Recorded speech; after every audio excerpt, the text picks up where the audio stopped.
Hello, today I'm talking about buying a house. There are lots of very basic questions online about the whole process of buying property in Italy. So today I'm going to be really basic. I will do another video on the due diligence you should do, things you should check before actually making an offer for a property. If you follow this channel, you'll be notified when I've done that. I'm also putting some links to useful articles in the comments below, but today is basic. So you're looking for a property, you're looking at websites to try and find a property that you might like. I would avoid websites that are just aimed at selling property to foreigners.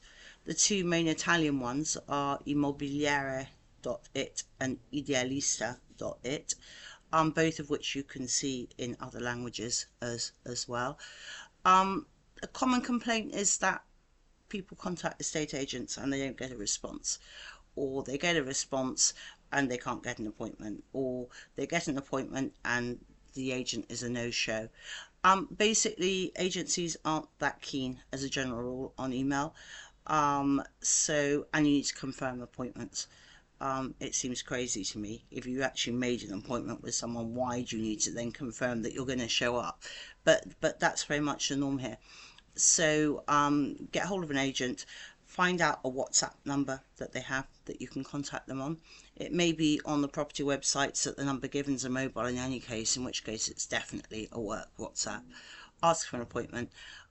Give at least a week's notice. Don't just turn up at the estate agent and ask to see things, because you're not going to get anywhere.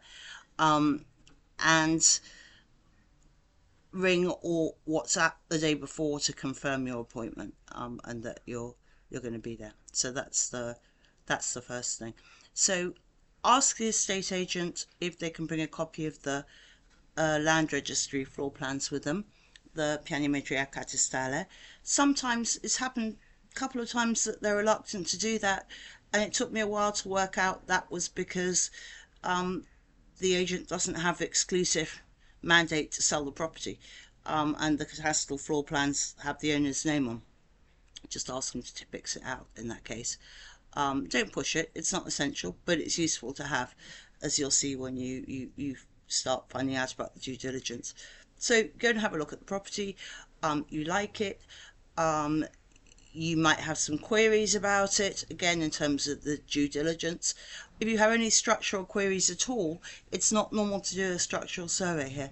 It's not something that happens, partly because you can often see what's wrong if houses are built of stone, and there isn't space under the floors, or crawl space, or roof space, or so on. Get an engineer to have a look at it. A lot of people go on and on and on about geometras. Geometras can do all sorts of things, and they're good at checking floor plans and that kind of thing. They are not equipped to comment on structural issues at all, which doesn't mean that they won't. But I was horrified to actually see a geometra described on an online forum as a structural engineer. They're not. From next year, it's going to be mandatory for geometrists to have degrees. At the moment, it's a diploma. They are not qualified to talk about structural things at all. So if you have any doubts, on the second viewing, take an engineer with you. Failing that, a builder, but an engineer certainly would be my thing of choice. So you like the property, you want to make an offer. What do you do then, and what do you need in order to make the offer? I'm a big advocate of doing your due diligence before the offer. But it may be that the property is very interesting. It may be that you really want to have it, in which case any doubts you have, make the offer conditional on those things being resolved before purchase. The estate agent should have a standard offer document.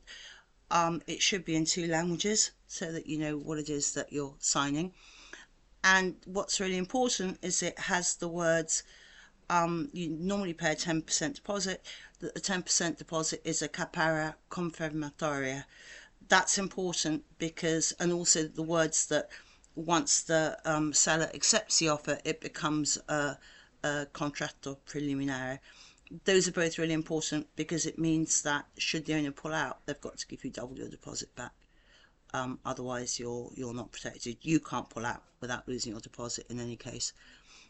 There is a lot of advice not to hand over a deposit to the owner, to only give the deposit to notary in their escrow account.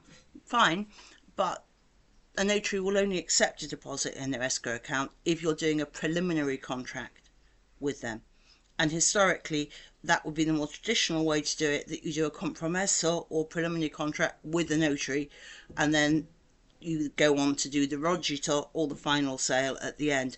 But it takes time, costs money, and while you're faffing around trying to get a notary to sort out the paperwork and everything else, someone else may well have come and made an offer if it's an interesting property. So I don't normally advise that. I think just make the offer. It's on record that you've handed over the deposit. It's not that you're giving cash in a brown envelope to an unknown person. There's the estate agent in the middle. There's the preliminary contract. It says that you've paid the deposit into the owner's bank account, usually. It even gives the bank details of the owner. And so I really wouldn't worry about it. If there are a lot of conditions to be met in the offer, the estate agent may agree to accept a cheque, which they will hold on to until those conditions are met.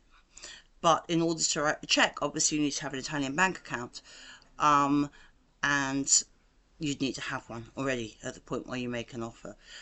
There's a lot of misinformation about that too.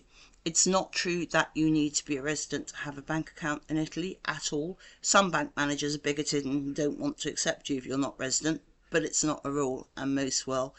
Intesa, San Paolo and Montepaschi definitely have non-resident accounts. So that will be one way around that. You don't need a codice fiscale to make an offer. You do need a codice fiscale to open a bank account, and you do need a codice fiscale to actually buy the property. So once you made the offer, the notary will check all the things like, does the property actually belong to the person selling it? Are there any charges or liens or whatever against the property? All the things that a lawyer would normally do. So you really don't need a lawyer because the notary will do that stuff, which isn't the same as that you should buy a property without doing checks. But there isn't a culture or tradition of conveyancing here. You're much better getting someone else to do those checks for you. And again, if you follow, there'll be a video saying exactly what checks you need to do, but also some articles in the comments below. So once you have made your offer, all of the relevant paperwork then gets sent to the notary. The quickest you can normally do between making an offer and completing is 2 months. If you're in a hurry, and because things here can be slow, make sure there's a cut-off date in your offer for accepting the offer, number one. And there will always also be a date by which the sale has to complete. So those are 2 ways of keeping your property on track. In terms of how much you should offer for the property, there isn't a rule of thumb. It's not, and again, lots of bullshit about this published online. It isn't offer this much less, that much less. It depends whether the property is fairly priced to start off with. It depends how desperate the owners are to sell. Ask the estate agent what offer they think would be accepted. And if something comes to light in terms of the engineer or anything else, which means expensive work needs to be done, say that you're reducing the price because you need to pay these other costs. But basically the estate agent will always know what offer will be accepted. And you can, if you make a stupidly low offer, and you're just going to waste everyone's time. Unless the property was really overpriced to start off with, and by and large they aren't. So bear that in mind. So that's that. So you've made your offer, notary's done all the checks, you go to the actual rogito on the sale. You don't have to be there in person. You can appoint someone as power of attorney to sign for you. You can both be there and have a power of attorney. The reason you might want to do that is that, so for example, I've been power of attorney for lots of my clients historically, whether even if they've been there for the sale, because I speak fluent Italian, and so it does away with the need for having the deed of sale translated into 2 languages, and having it read out loud in both languages, which makes the whole process very long. It also saves quite a lot of money. Power of attorney is cheap, and you can do it immediately before the sale. You can schedule the two. You can schedule the two together. Make sure, remind the estate agent that the owner should bring a copy of utility bills to the sale with them, because it's much easier to change electricity and gas and water into your name if you've got a contract number for the previous owner. Good estate agents will do that, but they sometimes forget, so it's worth reminding them. The other thing is that I would always check with the estate agent a week before the completion date that the property is empty. Not the people so much. Standard wording for the offer is empty of people and objects by the date of the sale. Quite often people go and just leave all of their crap in the house, and you don't want your first job when you take possession to be trying to work out how you're going to get all of this hideous furniture and assorted junk out of your house. The estate agent absolutely should check that for you beforehand, but you need to ask them to do that.